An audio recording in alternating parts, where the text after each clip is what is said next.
So, Dr. Das, is it correct to translate Buddhi as intelligence? Not really. Buddhi and intelligence don't match.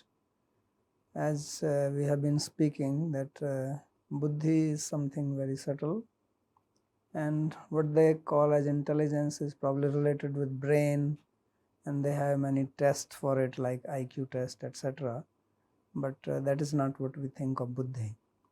So Buddhi is related with our Sukshma Sarira, it's part of the subtle body, and it is not some gross thing. It's not brain. Brain is part of the brain is used as an organ, like for other indriyas we have sense organs. So some part of the brain is used for the Buddhi as its organ, and that is not just intelligence.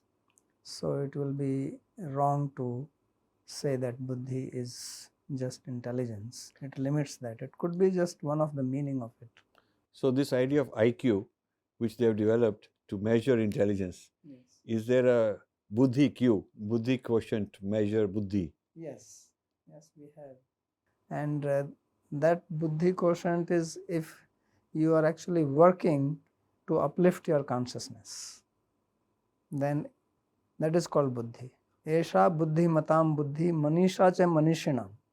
Krishna says that this is the Buddhi of the Buddhiman, and this is the Manisha of the intellect person. If using this temporary body, you can actually attain the permanent result. That is the quotient of Buddhi. So, the Buddhi cultivation requires some lifestyle.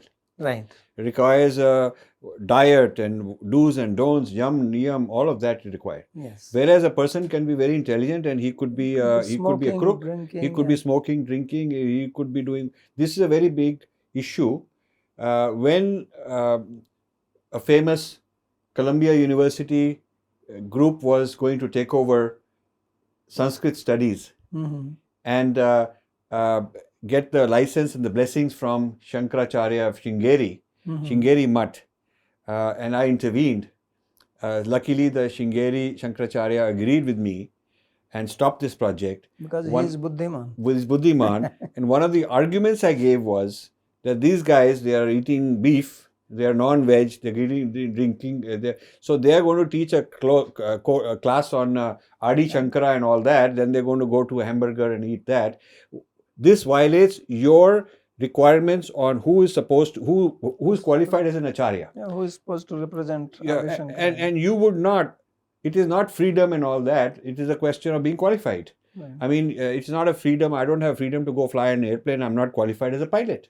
So the person, you would not give a person who is of this character the right to go and have the adhikar to go start becoming an acharya in your institution.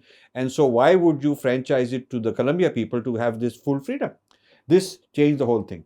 Very good. Because IQ is not enough. Right. Buddhi Q requires lifestyle. IQ does not require lifestyle. Can we say that? Yeah, certainly. I already said that. Yeah. The Buddhi means that which uplifts your awareness, your consciousness, which brings you to the truth. That is Buddhi.